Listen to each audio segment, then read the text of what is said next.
In a yet another unprecedented move, Donald J. Trump has directed the Secretary of War, in his words, Pete Hegseth, to, quote, provide all necessary troops to protect war-ravaged Portland and any of our ICE facilities under siege from attack by Antifa. There was an attack against a ICE facility in Dallas. There are no attacks in Portland. There is nothing going on there above the usual. Nonetheless, quote, troops have been deployed. Let's get into it.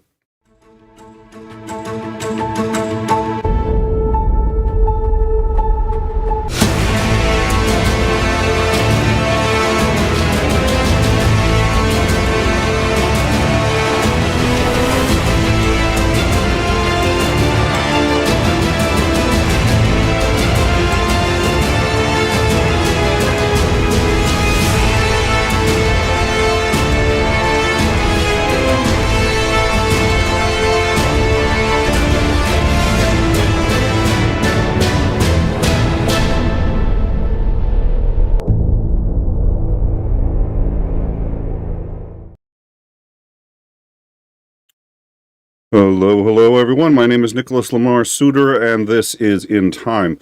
There's been a lot going on. I was tempted to do a rundown, but honestly, I think this requires a bit more discussion, and obviously the live chat, I'm going to engage with you guys. I'm not in there right now.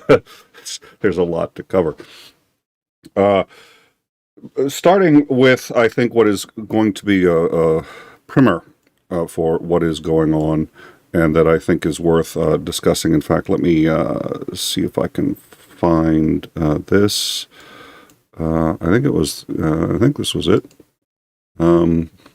I can't believe ABC fake news gave Jimmy Kimmel his job back. The White House was told by ABC that the show was canceled. That's not true. Nobody was told the show was canceled, and we even said this repeatedly. Everybody was calling it canceled. He was indefinitely suspended. The word indefinitely has been misused by many people many times. As a writer, this is something that I am concerned with and take note of.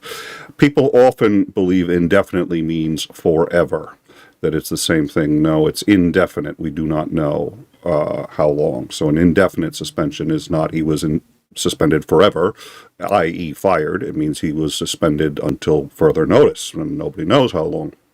At any rate, now because his audience is gone, that ain't true. And the talent was never there. Why would they want someone back who does so poorly, who's not funny, who puts the network in jeopardy? Okay, this is interesting, by playing 99% positive Democratic garbage. Why would that put it? This is a country of free speech. Why is he putting it in jeopardy? And everyone listening to this knows why. Because this president does not believe in free speech. He believes in, everybody doing as they're told, falling in line, and paying homage to him. The emperor is wearing a beautiful Armani suit, as opposed to having no clothes. But Trump is getting more and more bold just saying this stuff. And I mean, he said crazy stuff before. He told the Russians that he wanted, publicly told the Russians that he wanted them to continue to hack Hillary's emails. I mean, that is so illegal, and nobody did anything. It's really quite staggering. I think we're going to test ABC out on, he's just another arm of the DNC. That's obviously preposterous. To the best of my knowledge, this would be a major illegal campaign contribution. Again, absolutely preposterous. But since at this point he's got control of the Supreme Court, control of Congress, and the executive will prosecute anybody they're told to, including Comey, and many more to come, as Comey pointed out. We'll get to that in a second. it looks like he's going to do this. He's also talked about pursuing a RICO case against ABC and others on the grounds that they're contributing to Antifa, which is criminal activities. We'll get into that, but this is getting really quite scary, actually. I think we're going to test ABC on this. Let's see how we do. Last time I went after them, they gave me $16 million. That's true. That was a payoff. That's what Stephen Colbert was talking about. That's what you have to pay him off. It's protection money. You can have free speech so long as you can pay for it. So this is what he's saying. I'm going to go after them. We'll see how much they pay me to not do it. And this is, again, why, and the reason I'm starting with this, even though it's the smallest thing we have to cover today, I'm starting with this to point out appeasement never works. They paid him $16 million and thought they wouldn't have to pay him any more, and he's already told them they're going to have to pay him more again and again and again. I love what Commander McMillan said about this, which is basically when you give a was it Commander McMillan? I think it was. No, actually, it may have been Colbert. I confused the two. Dear Lord, when you give a bully your lunch money, he just comes back tomorrow hungrier. So, how do we deal with what we're seeing and what we're about to talk about? I'd like to preface and I think start what's going to be, I think, perhaps a difficult show with James Comey and his response to being indicted for doing his job. He was indicted because he went after Trump when he was instructed to, and by the way, he went after Hillary, and the general consensus, and 538 did an analysis of this, is that had Comey not interfered by telling the world that they found 7,000 more of Hillary's emails 2 days before the election, Hillary suffered a 4-point drop as a result of that. Had Comey not done that, Trump would never have been elected. He wouldn't have won the first time, despite losing the popular vote. It was so close. Of course, that did it. All it had to do was push a very small number of independents from Hillary to Trump. He wouldn't have had a first term, wouldn't have had a second term. So this notion that Comey is pro-Trump is preposterous. He's a Republican, but he's pro doing the job right.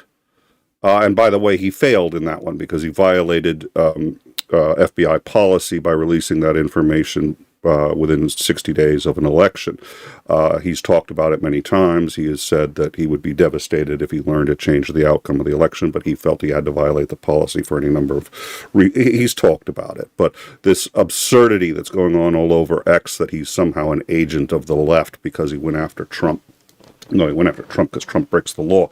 There are two judicial systems two philosophies of a judicial system. What justice is that you can hold on to. More than that, we'll simplify it to two. The first is that justice is a rule of a set of laws, and people who violate those laws get punished, and people who adhere to those laws do not.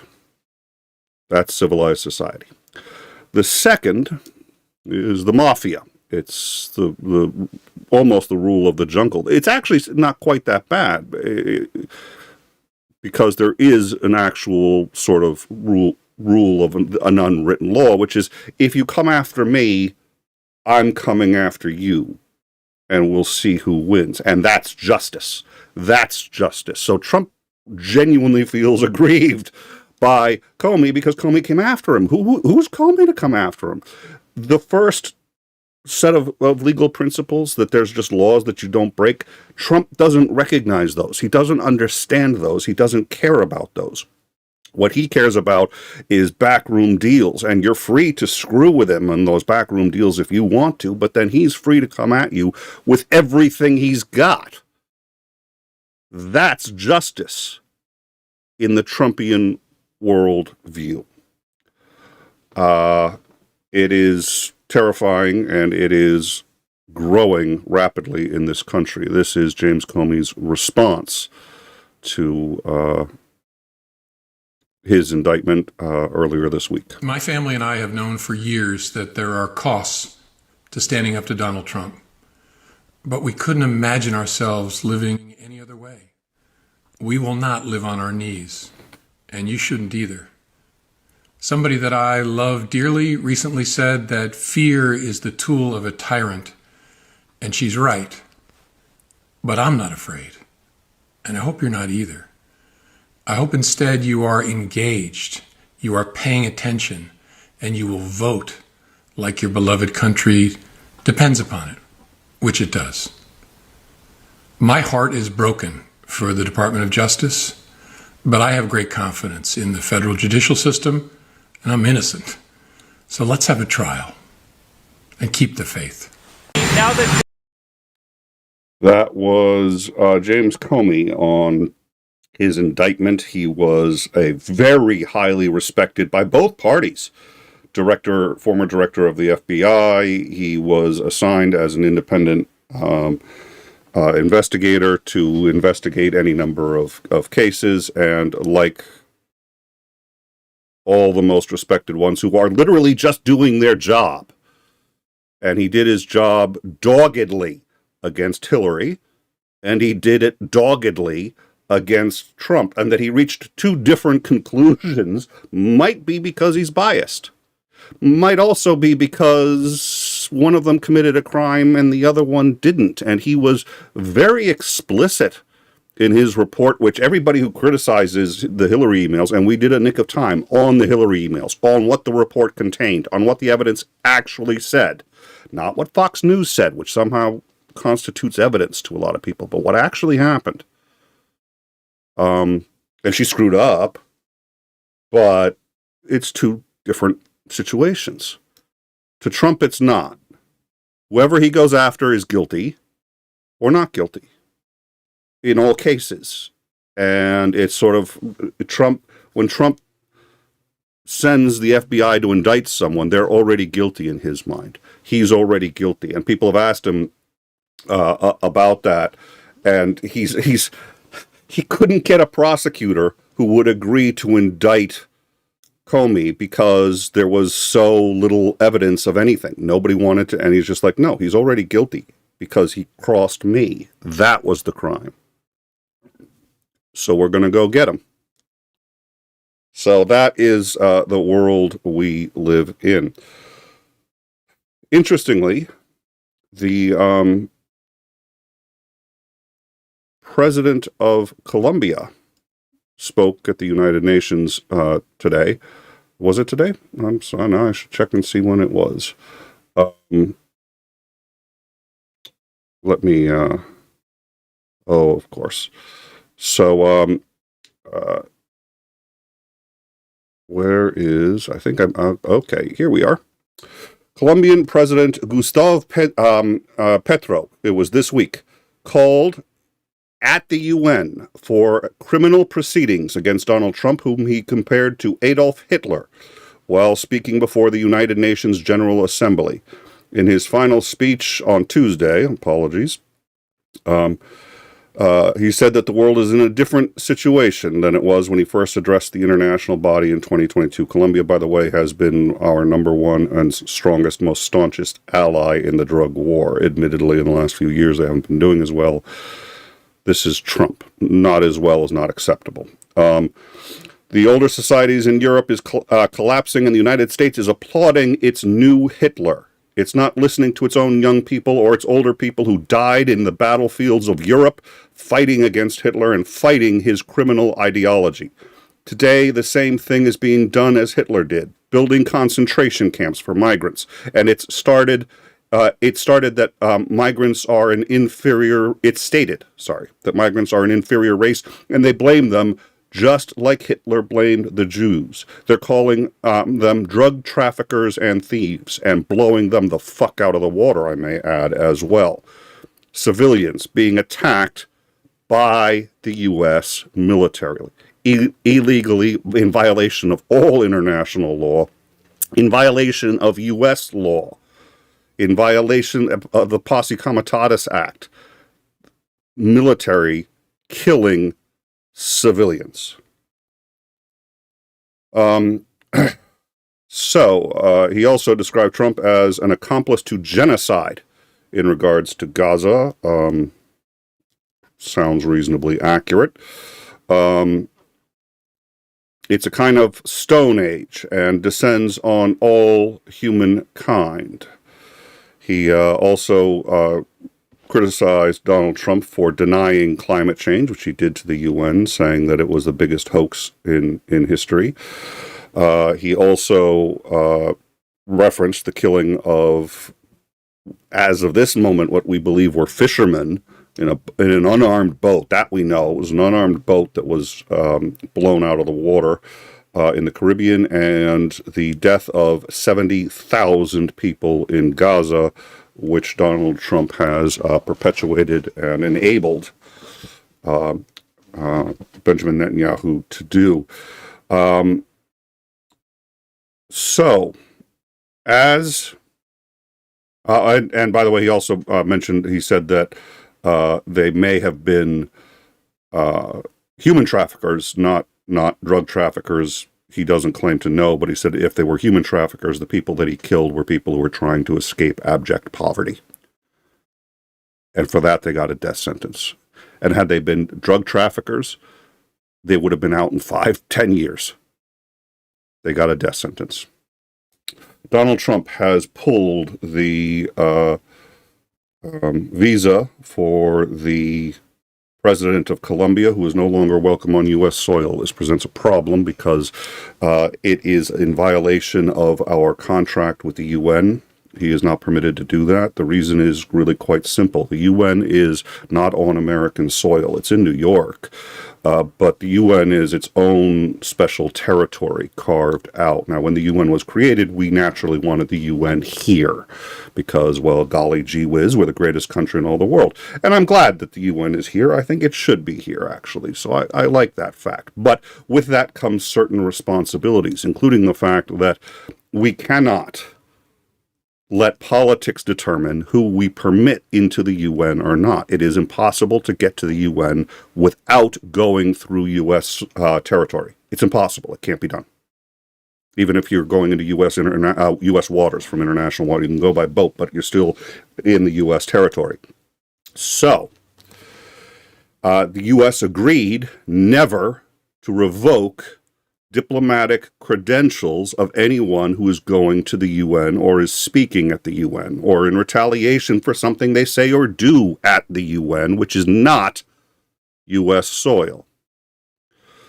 Trump has now violated, for the second time, by the way, because he did this with the Iranian ambassador to the UN who wanted to come and speak as to what the U.S. was doing in Iran. And we didn't want him to speak to the UN, so we just pulled his visa, and he wasn't able to come. He was somehow smuggled eventually into the UN, but nobody should have to be smuggled into the UN. And if they're being smuggled against the wishes of the U.S., tell me how that's not Nazi Germany. Somebody explain to me how that's not Nazi Germany. And now that he has pulled, for the second time, illegally, the credentials of somebody who, by international contract with the UN, we are required to allow into the U.S. Even if it's all we're not required to let him go to the bodega across the street. We're not required to let him go to Starbucks. We can give him a military escort from the airplane to the UN, but we have to let him go to the UN. I don't think that Trump wants the UN to exist anymore, considering that the UN is trying to indict him for war crimes. I understand why. Now I'm concerned that the UN is in the U.S. because he can pull the credentials of anybody he doesn't want to. The UN is now at risk for having to be moved out of the United States because the United States has shown it is clearly willing to violate its own deal with the UN, block any officials that we don't like or say something inflammatory, accurate but inflammatory, How are they going to have Security Council meetings on whether or not the U.S. is committing war crimes, or to indict Donald Trump if Trump is going to pull anyone he knows is going to say yes? So we will see. My understanding is that President Gustav is still currently at the UN. I'm curious to know if he is. How does he leave? He doesn't have a visa to enter the U.S. He has to enter the U.S. to leave the UN. There is no way out of, unless by like airship, I guess. Even then, I don't know. If he's already, I'm curious. I suppose I'm getting a little weary of Sage. Hey there. What can I do for you? Let me know if there's anything I can help with. Is President Gustavo Petro of Colombia still in the United States?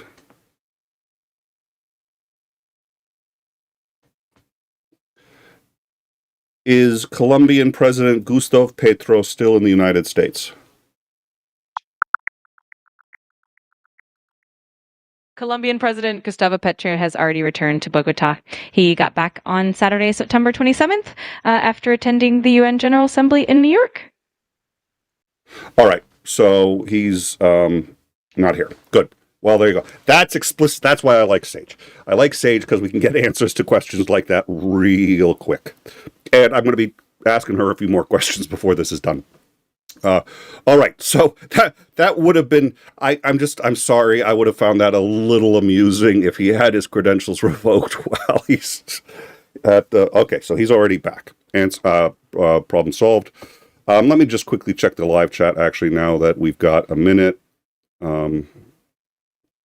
Okay.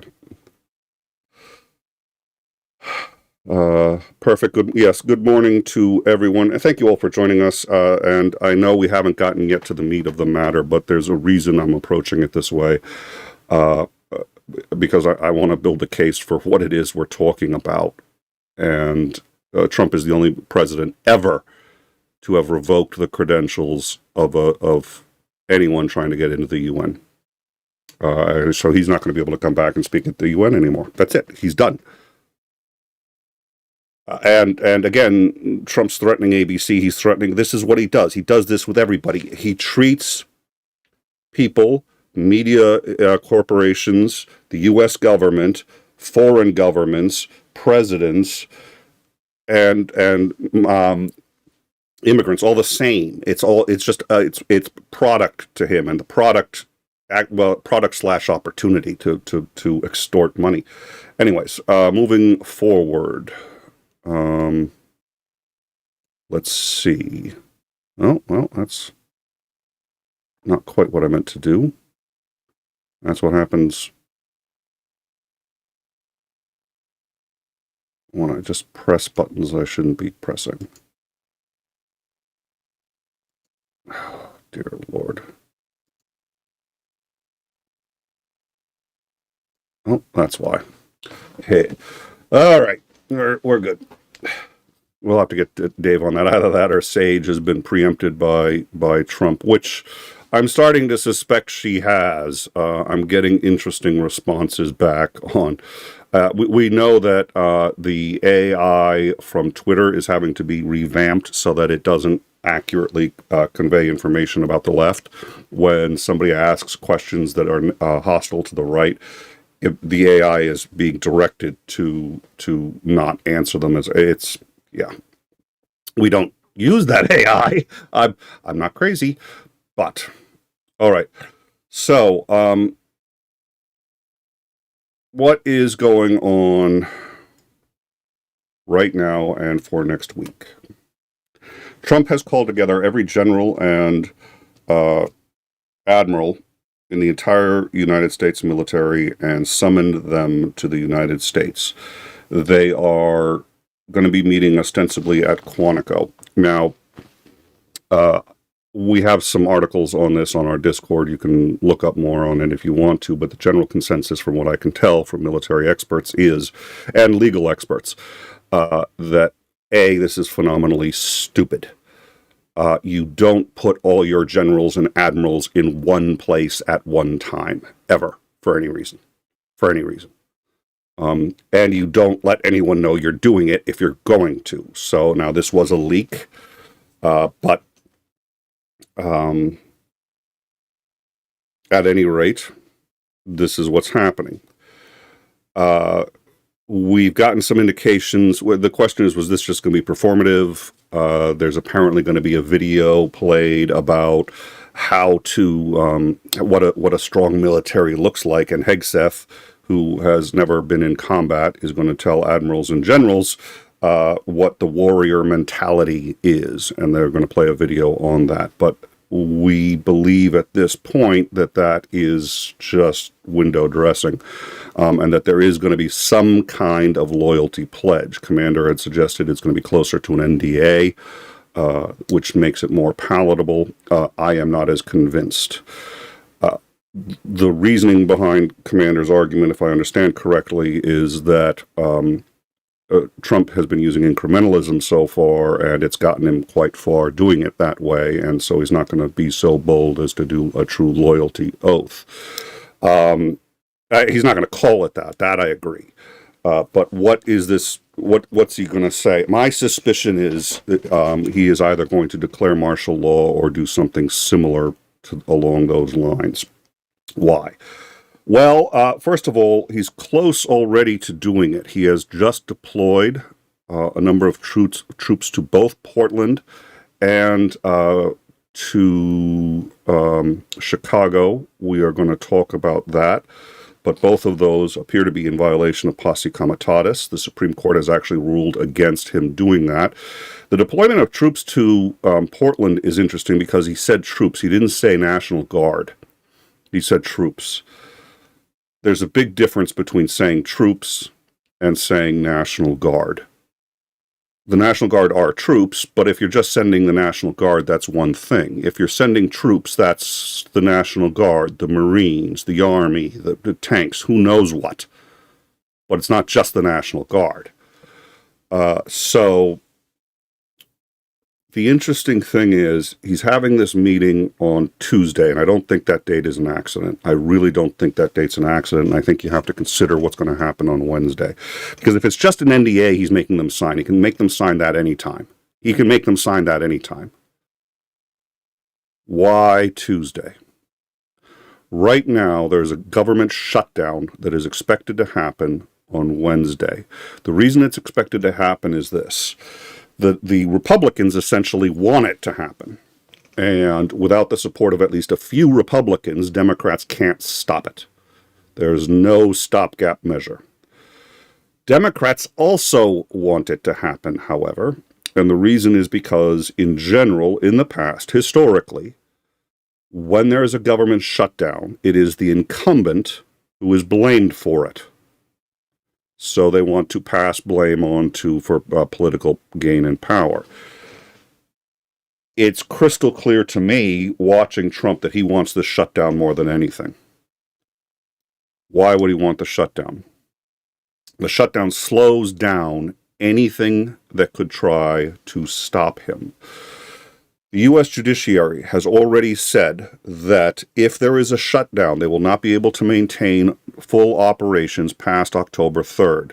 The only way even to get to October 3rd is to start to draw from funds that the judiciary has itself, usually from fees and money that's been previously allocated. But that fund is actually at a record low. Previously, when there have been government shutdowns, they can fund themselves up to at least 30 days.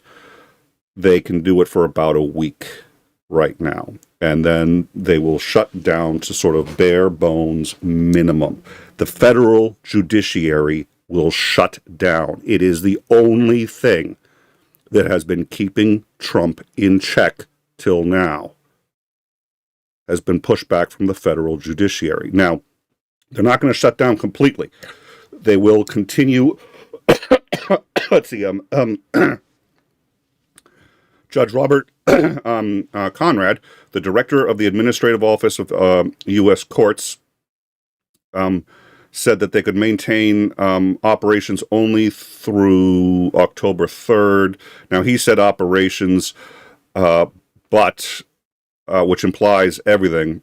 But in a clarification, he said staff would still receive paychecks scheduled through the 10th. However, current carry-forward projections are not sufficient to cover the entire pay period. So staffers, clerks, not going to get paid. Judges, not going to get paid. Let's see. Peter Kaplan, a spokesman for the administrative office, the judiciary's administrative arm, said that they can go through October 3rd, continuing to assess available fees and balances, but operations will have to be dramatically reduced after this date. Should fees and balances be exhausted before Congress can do enact a continuing resolution, the judiciary would operate under the Anti-Deficiency Act. Federal courts would continue to operate, but would be limited to activities needed to support the exercise of the judiciary's constitutional function and to address emergency circumstances. That's it. That's it. And frankly, even that's going to be somewhat unsustainable, because if you can't get the money to pay your judges, at some point the judges have families to feed. The judges are human beings. Even if it's a judge that we need on the bench to say, no, you can't deport these people. Yes, these people have human rights. We may need him, but if he needs to feed his family, he may not be coming into work. I think the fact that the entire U.S. military command is going to be summoned right before this shutdown is not an accident. I don't think it's going to be an NDA. I think it's going to be very, very big. And I think any attempt to stop it is going to encounter a number of difficulties, because the other thing that's going to happen is it's not just the judiciary, but it's the appeals. If you want to appeal, you're not getting your Social Security, you're going to have a problem because the government's shut down. If you want to appeal, appealing not just to the courts, but to the Social Security Administration isn't going to be possible. Now this, in conjunction with a win that Trump was just given, where the Supreme Court said he, in fact, can freeze and withhold $4 billion in foreign aid payments. This is in line with their continuing to violate the Impoundment Act, which basically says he's not permitted to do this kind of thing. He's not permitted to, because Congress essentially, Congress ordered it. Congress has the power of the purse, and for him, this is basically a line item veto. If he doesn't like something, he just defunds it. They're letting him do it anyway. So what this means is, once there's a federal shutdown, he can take all the money that's going to the judges that he doesn't like, all the money that's going to any districts he doesn't like, any liberal districts, and impound them. Anybody who disagrees, where are you going to sue? The courts are shut down. So, if that's where he's headed with this, what opportunity does he have that he sees that he's going to bring the military in? Well, he's going to tell the military something that would likely be reasonably soon to be challenged in the courts. So it would likely be unconstitutional, likely highly controversial. And he wants to do it on the eve of the shutdown so that it's hardest to possibly fight. That's either martial law or some kind of loyalty pledge. Now, I'm going to find this. I should have found this before the show. I saw a lot of news. This has been interesting, both because, of course, we know we know General Ben Hodges on this show. We've had him on. He is a delightful human being.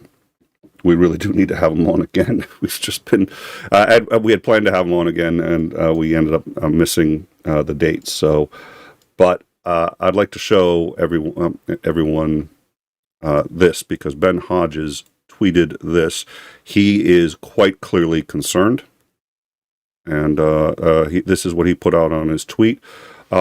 July 1935, German generals were called to a surprise assembly in Berlin and informed that their previous oath of the Weimar Constitution was void and that they would swear an oath, a personal oath, to the Fuhrer. And this is obvious. I'm not going to have to correct Ben Hodges, but this is something we've talked about. The oath was changed from the office, well, actually to the Constitution, not even to the office, but to the person. Trump has said he wants to change the Pledge of Allegiance to pledge allegiance to Trump, not to the Constitution, not to the United States, not to the President. Pledge allegiance to Trump. They would swear a personal oath to the Fuhrer. Most generals took the new oath to keep their positions.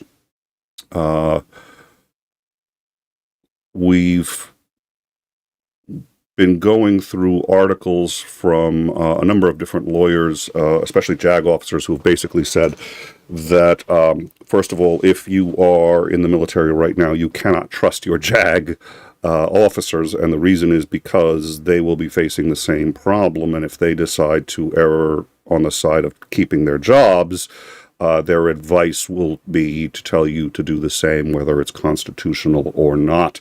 So you generals are being told to get outside counsel before they go in. The fact that nobody has been told what this is about is the biggest tip-off that it's bad. If this was a training exercise, if this was, then no. The fact that they're being summoned and nobody is being told is the biggest indicator that it's second biggest. The biggest indicator, in my view, is that it's happening the day before the shutdown. It's happening the day before the shutdown. That's, in my view, the single biggest concern. Second biggest is they haven't told anybody what it's about, which means it's something nobody's going to like, and it also means nobody's going to be prepared for. He doesn't want them prepared, so he's going to, he may just say, you either sign this now or you're fired. They don't have time to think. They don't have time to plan. This is essential. If this is what's happening, this would be an assault on the entire command structure of the U.S. military. And it's an ambush. This is how you do an ambush. Come in, tell them, you're not going to tell them what it's about until they come in. When your boss says, I want to see you, and you say, what's this about? Well, we'll talk about it when you get here. Do you say, oh, yay? Or are you really fucking worried? All right. So, meanwhile, we have this footage I want to play for you out of Chicago. And this is purportedly taken last night. We haven't confirmed it. It looks authentic to me, or else I would not be playing it. We get footage like that. It's pretty frequently. It's almost always authentic. We have no reason at this point to say it is not. Where? Oh, that would be why. So let me grab the footage. This is a neighborhood in Chicago taken last night. Let's put it up. There we go. So this is all military personnel. So what they're pointing out is that this is, and again, this is like the arrest of the sandwich thrower, a gross overreaction to the problem, but this is how you build a fascist state. These people aren't here to stop crime. They're here to scare the shit out of everybody. That's the point. Everybody is getting the message. We are living under a regime now. That is the message when you send troops like that down the road. That was purportedly taken last night and uploaded to TikTok today. Thank God for social media, because at this point, that's where we get half our shit, and whether or not TikTok is going to stay impartial now that Elon Musk is going to be a part of it, I think you know. So, going forward, Donald Trump said the following yesterday. Let's get this up. Two things. First, we're going to play this, show this by Stephen Miller. We are witnessing domestic terrorist sedition against the federal government. The Joint Terrorist Task Force has been dispatched by the Attorney General. All necessary resources will be utilized. What? Okay. So this is what we talked about with his, and if you see our previous show about the executive order he issued and the presidential memorandum following it, he has basically said that any left-wing organization can be designated as Antifa if it's designated as Antifa. In fact, let's, I think I've got, that's the, President Donald Trump says he's designated the far-left anti-fascism movement Antifa as a terrorist organization. Let's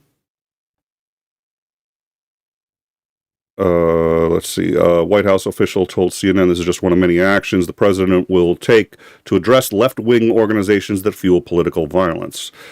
This includes, but is not limited to, taking down the Department of Justice study that says most political violence actually comes from the right.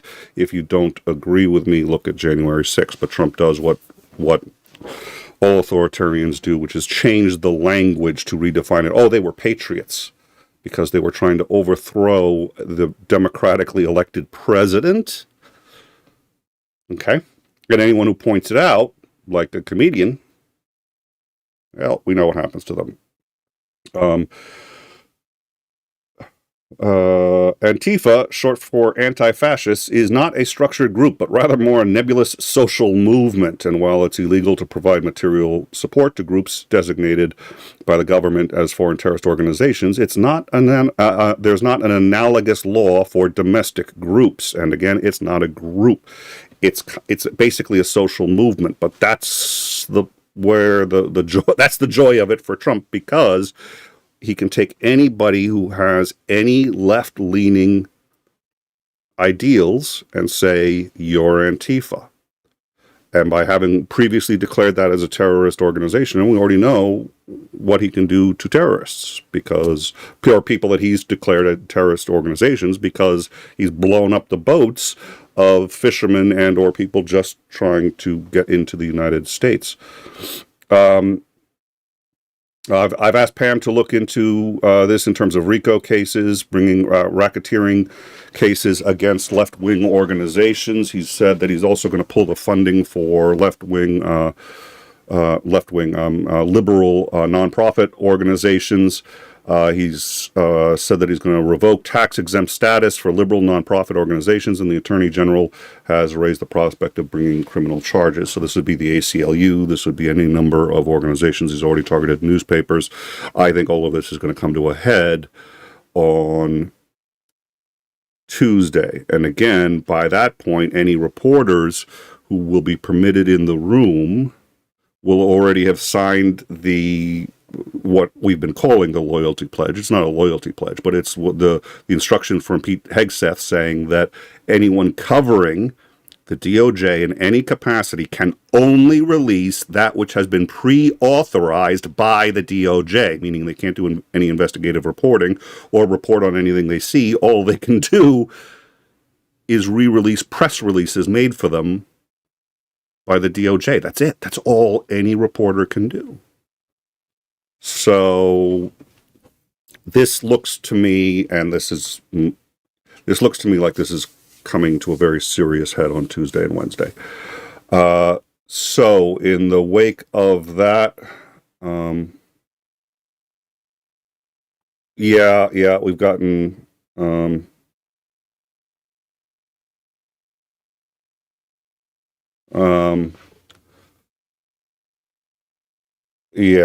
okay, so there's a few more. So Chicago is clearly, it's not getting reported on, but okay. We talked about Chicago. Let's talk about this one. Let me see here. So yesterday, Trump also tweeted, and let me make sure I can find it.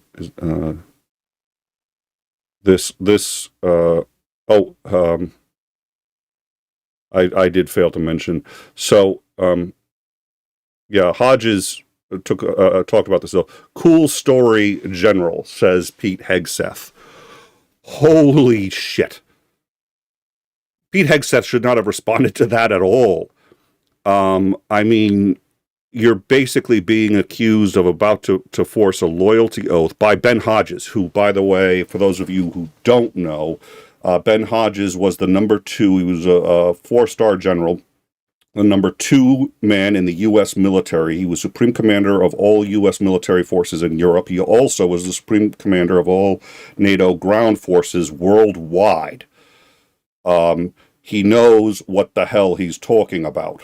He doesn't tweet something like this, and he's a delightful guy. I hope you will see our interview with him. It's head on our featured. He's a delight, but he don't play. And as you'd expect, to have a television personality, as DOD saying, cool story, General, does not enhance my sense that this is, doesn't make me feel better about the situation. All right. So then Trump tweeted this. At the request of Secretary of Homeland Security Kristi Noem, I am directing the Secretary of War, Pete Hegseth, and again, Secretary of War sounds more intimidating than Secretary of Defense. Everything he's doing is authoritarian, including literally draping the flag over his face. To provide all necessary troops, keep in mind, he didn't delineate. He didn't say National Guard. He said troops, which he is already empowered to do because of the previous acts that we talked about, and where we said this is exactly what he was going to do. And this isn't an I told you. I wish we had been wrong. But this is what we said he was going to do. He is deploying troops. This is a violation of posse comitatus. It is to war-ravaged Portland? Since when is Portland war-ravaged? English doesn't mean anything anymore. Reality doesn't mean anything anymore. Portland is war-ravaged? And our ICE facilities under siege from attack by Antifa. No ICE facility has been damaged in Portland. It was Dallas, Texas, and by the way, there was 2 people injured, 1 killed, if I recall, and all of them were detainees. I am also authorizing full force, if necessary. Donald Trump has just deployed the troops, the U.S. military, to Portland because it's a war zone, apparently. So, just out of curiosity, we'll do this. All right. Sage, how many homicides were there in Portland last year? In 2024, Portland recorded 71 homicides, which is a slight decrease from the 73 homicides in 2023. It's also a significant drop on the peak of 101 in 2022. All right. That's the war zone. Sage, how many people died in traffic accidents in Portland, Oregon last year? In 2024, there were 58 traffic fatalities in Portland, which is a 16% decrease from the previous year. All right. So what we have is about 20 more homicides in Portland a year than there are car crash fatalities. The homicide decrease is 40% over what it was in 2022.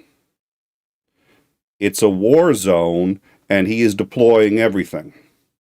Is this because it's really a war zone or because it's a liberal city that stands up to him? And again, this is just the beginning. If he can do it there, he can do it anywhere. Portland has, as you can imagine,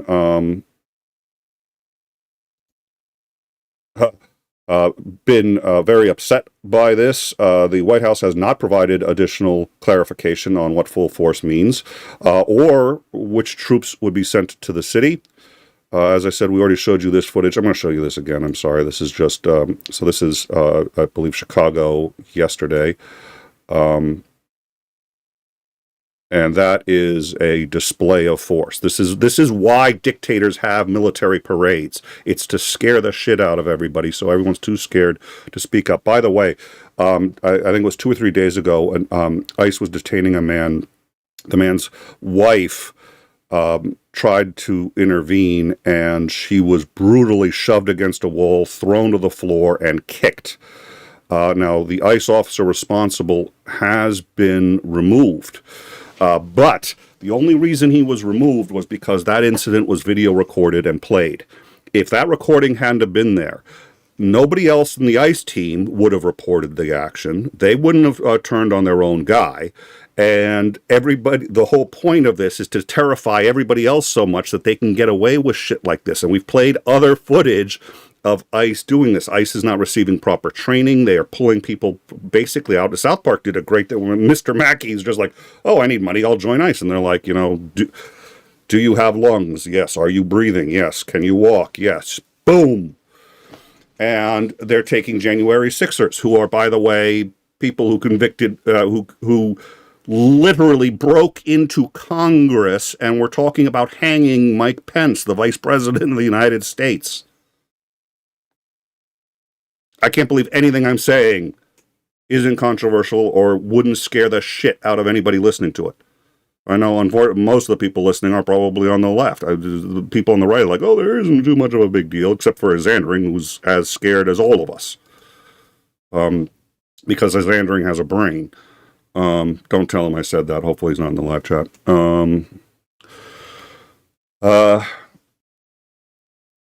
Fox News reported, quote, we're seeing riots in Portland and we're seeing them become highly organized. We're seeing people being bussed in. We're looking at President Trump, who has directed a whole government approach to looking at the funding streams and who is sowing this chaos and violence in American communities. CNN has reported that there is absolutely no evidence whatsoever for any of those claims by Department of Homeland Security spokesman Tricia McLaughlin. She said that on Fox News. State and local leaders, including U.S. Senator Jeff Merkley, Portland Mayor Keith Wilson, and U.S. Representative Maxine Dexter, and city council members urged the community to stay peaceful. Here's what I know. The president has sent agents here to create chaos and riots here in Portland, to induce a reaction, to induce protest, to induce conflicts. His goal is to make Portland look like the war zone he's describing it as, Merkley said. Our job is to say we're not going to take the bait. The U.S. president trying to start a war in a U.S. city using U.S. troops. This is precisely what the Posse Comitatus Act was designed to prevent. And the top 3 members of the Supreme Court are so bought off that they would rather watch the country burn to the ground than do anything about it. Speaker Johnson is so bought off. And how many of these people are in the Epstein files?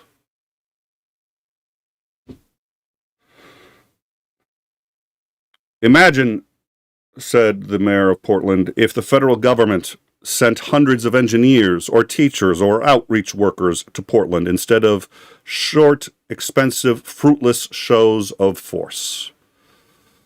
He will not find lawlessness here unless he plans to perpetrate it. Yeah, why do you think he's sending people who aren't trained? Why do you think ICE officials take a woman and throw her to the ground and stomp on her? By the way, it takes, LJ pointed this out, I think this was a really, really astute observation. It takes some history of domestic violence to be able to do that to a woman. It does. It does. To be able to take a woman, grab her, throw her into a what looked like a concrete wall, then throw her to the ground and stomp on her. You don't just wake up one day and do that. So the fact he should never have been in ICE in the first place. These are, quote, paid agitators, very dangerous for our country. There's nobody knows what, speaking of, let's, if I can just ask this question. Sage, are there any protests going on currently in Portland? Yes, there are currently protests happening in Portland, especially outside the U.S. Immigration and Customs Enforcement Facility. These protests have been ongoing since June and have sometimes turned violent, which led to a federal response. The local officials, however, have mentioned that the city remains calm. How many of the protests in Portland have turned violent in the last year? Over the past year, most protests in Portland have been peaceful, but there have been instances where some escalated into violence, including vandalism and clashes with law enforcement. It's a bit challenging to pinpoint an exact number, but there have definitely been several instances of escalation. All right, so what we've got is a few instances of escalation, probably also very difficult to tell which side escalated it because ICE knows how to pick a fight. But it's obviously a war zone. All right. Department of Homeland Security law enforcement officials were deployed to downtown Portland in 2020. This is when he was kidnapping people off the streets in the mommy vans with unidentified officers without any identification, either by name or just by badge number, and just picking people up off the street and then taking them to secret hearings that they were in front of judges. There was no court reporter. There's no evidence of what was said, nothing. And then eventually they were released. All of that. I mean, that's Gestapo tactics. That's Pinochet. And it looks like he's going to go for that again. In 2020, Trump's first term due to protests after the murder of Floyd. Quote, I'm looking at it now because I didn't know this was still going on. It's been going on for years. No, at least according to Sage, it's the ICE facilities they're protesting. Oh, dear Lord. All right, so what we have now is an unknown size of U.S. military that's going to be deployed to Portland. What I found interesting too was that let me just see this. To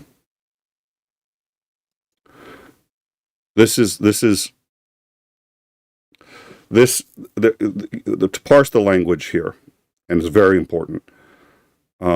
I am directing the Secretary of War, Pete Hegseth, to provide all necessary troops, because he knows what's necessary, to protect war-ravaged Portland.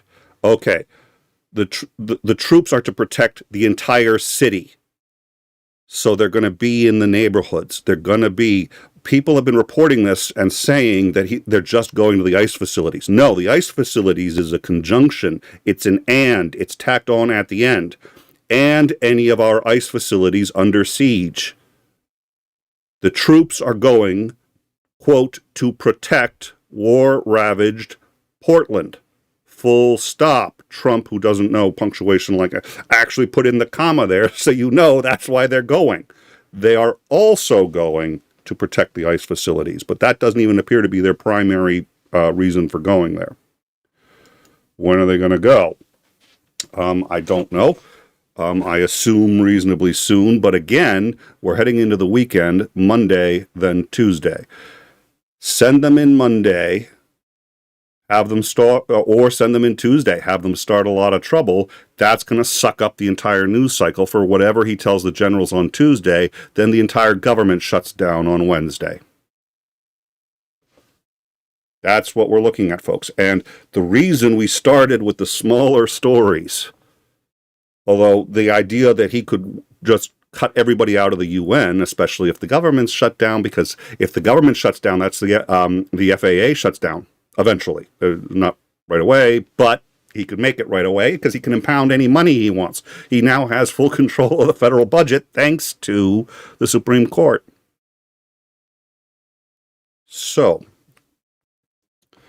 what we have is a vindictive authoritarian who brags about the money he's extorted from ABC and other places, who blocks anybody who criticizes him. Admittedly, being called Adolf is a heck of a criticism, but if you're not Adolf, it doesn't bother you. I've been called a lot of things that I'm not, so it's kind of water off a duck's back for me. Why isn't it for him? Why does he have to bar the president of Colombia from even being able to go to the UN?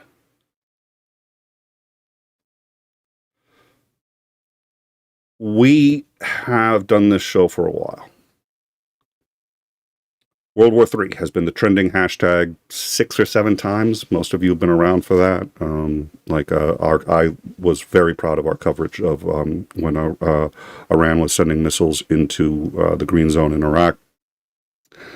It was trending a short while ago. The Civil War was trending when Charlie Kirk was killed. In time would be a lot bigger if every time it was trending, we'd come on and would say, oh man, I don't know, World War, and you know the channels that do this. You've all seen the channels that do this. And the clickbait. And oh man, I don't know, this could be World War III. What do you think? I think it might be World War III. That's not what we do. We are an educational program. We're an educational program. We're a news show. So we have always de-escalate. And when there was actually Israel, when there was the 1 million man protest in Israel about 3 years ago, it was trending too. And would point out every time, yes, every world war started this way. But this kind of thing happens all the time without starting a world war. So let's everybody de-escalate. Let's everybody go back. I'm in an unusual position now, where I'm telling you what I'm seeing is, and right now I'm speaking for me. Commander was live and he said he thinks it's just going to be an NDA. I think it's going to be a lot worse than that. I think things are going to get bad on Tuesday. It is very unusual for us at In Time, and I'm not speaking for In Time, I'm speaking for myself. A lot of people who help out around here, by the way. But it's very unusual for me to say, no, people aren't taking this seriously enough. The coalescence of going into Portland with troops after having already murdered a number of civilians, with the ability to decimate the federal judiciary as of October 3rd, with a shutdown that looks like it's unstoppable at this point in the government, starting on Wednesday, and he picks Tuesday to bring all the generals in. I'm going to go check the live chat. If you have super chatted, that's the easiest way for me to see because it's been going for a while now. So I've missed a lot of comments. But and also it really helps to support us. everybody here works really hard to bring you this information and to be accurate. And 90% of the time, we're telling you we're gonna say it's not as bad as people are saying, and it doesn't help our numbers. It really doesn't. And calling Trump Hitler doesn't really isn't going to be a help at some point soon, I suspect as well. But we'll see. We'll see. Anyways, so I'm going to check the live chat. And we'll see if anybody has any questions and there anything else that you guys want to talk about. But we figured that this merited a gestalt view of what we've seen, how we got here, and what we're looking at, because it's pretty crazy, I think. So let's see. Oh, and what am I doing? There's a lot to process. Blonde Bombsheller, 5 memberships. Thank you, Blonde Bombsheller, for your continued support. You've been very helpful, and she's also taken to dropping our link in a lot of Discords, especially places where she can @ everybody, which has been a huge help. So thank you to that. LJ Boone sends 1 burning go. Really? Blonde Bombsheller also gifted $20. Huge shout out to Nick and his amazing team for all the hard work bringing the truth. Love you all. It's a lot of people. They're basically all volunteers, and we would be nothing without the research team. I'm the public face, and I'm the one who I curate the news. I sit there and say, okay, we're going with that, we're not going with that. Do we know that that's really news yet? Let's figure that out. So, but a lot of it comes from, really the vast majority comes from other people who are on our Discord. And if you want to be a part of it, because we're a community-driven news channel, so if you want to be a part of it, come on in and join us, see how things work out, and be a part of it. But thank you again, Blonde Bombsheller, for your continued support. We really do appreciate it. It's a tremendous amount. It's a full-time job for me, and actually for a lot of our volunteers, they treat it like a full-time job. And I think that comes across when you take a look at how well researched we are and how much we know what we're talking about. Mitch Ashdown, 20 Canadian. Thank you so much, Mitch. We really do appreciate it, and it helps keep us going. So thank you so much. Spider Fate, $3 NZ. Sorry, this is Spider Fate, and Spider Fate, it's got to be New Zealand. But I wanted to say Norwegian, but no, that's NK, Norwegian kroner, so it's New Zealand. Thank you, Spider Fate, for the big thumbs up. Appreciate it. And David L. gifted 5 in-time memberships. All of that really does help. So I'm going to play this one more time because I think I understand why a lot of people are pissed at him, and he's done some stupid things, he's made some mistakes, but he's actually, from everything I've seen, a genuinely good guy and genuinely believes in the Constitution. So let me let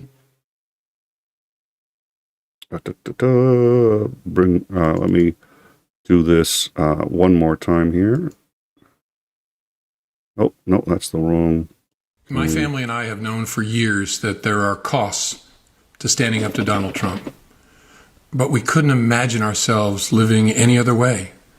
We will not live on our knees, and you shouldn't either. Somebody that I love dearly recently said that fear is the tool of a tyrant, and she's right. But I'm not afraid, and I hope you're not either. I hope instead you are engaged, you are paying attention, and you will vote like your beloved country depends upon it, which it does. My heart is broken for the Department of Justice, but I have great confidence in the federal judicial system, and I'm innocent. So let's have a trial. And keep. So that is former FBI Director James Comey being indicted. There were 3 charges. They tried to indict him on one. They failed.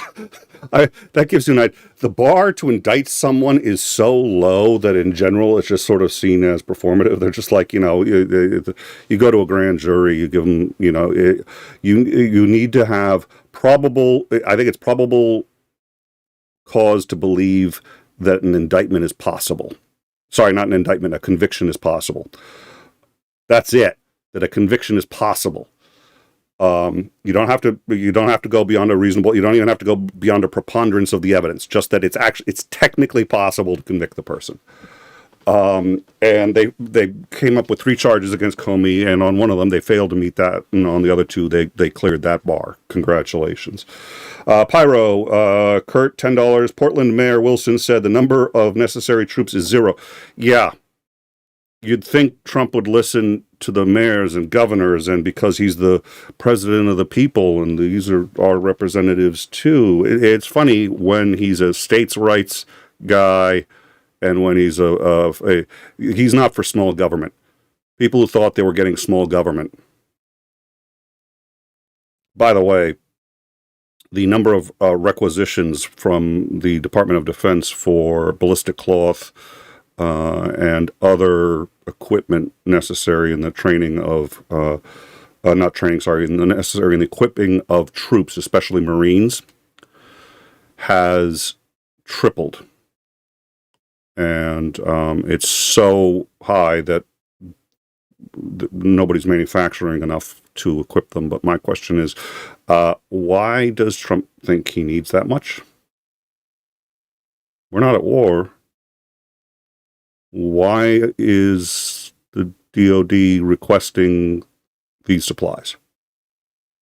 We'll get into that on another time. It's just, we had enough for one day. Pyro, necessary number of troops is 0 in Portland. In any other American city, the president will not find lawlessness or violence here unless he plans to perpetuate it. I think he does. Just saying. All right. Been a long show, I know. Thank you for those of you who have stuck around. And like I said, our job is to educate. This is my personal best summation of what's going on and what we're looking at for Tuesday and Wednesday. I think it's going to be some pretty crazy times. Titan has just dropped the Discord link. You can come join us there and stay up with the crazy. Do like, subscribe, and share if you think today we illuminated anything for you and you think it's worthwhile information. I hope you'll share it. That helps us out, and it helps out the people who see it. Thank you all very much, and we look forward to seeing you. Our next scheduled show is in time, 9 p.m. Eastern. As Xander and I will be talking about... I don't know what we're going to be. I think we're going to have a topic. I'm not worried about coming up with a topic for Tuesday. Good night, all. Thanks.